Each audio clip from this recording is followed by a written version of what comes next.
Our Debora Patta has been following the story from London from the beginning. What have we learned here, Debora? Well, Josh, all the passengers, as you said, are safely off the plane, and another plane, possibly even two planes, have been sent to collect the passengers and take them back to Cairo, which is where they originally departed from.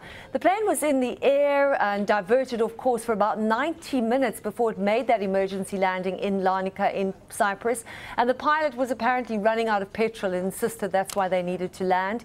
The attacker, or rather the hijacker, claimed to have had a suicide vest packed with explosives, but there's no idea at this stage whether it was a real explosive vest, although Cyprus's president has clearly said this is not a terrorist incident. Saif Eddin Mustafa, what more do we know about the suspect? Not an awful lot. He does seem to have a history of mental instability. That is both according to government officials and some of his family members.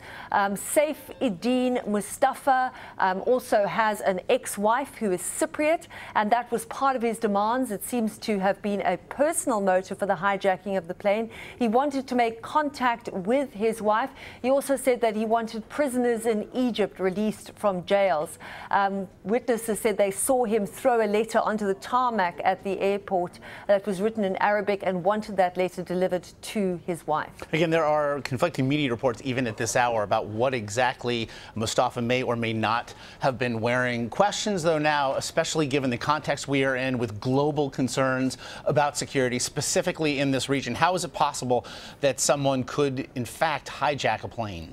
Precisely, Josh. I mean, how is it possible, given worldwide concerns over security, that a man is able to get onto a plane with either a real suicide vest or even a fake one, hijack a plane, divert it off course, and force an emergency landing in another country? And it's all the more worrying, given that only just under 5 months ago, a Russian plane was brought down in the Sinai in Egypt. You remember, everyone on board that plane was killed. ISIS claimed responsibility, raising some serious questions about Egyptian security.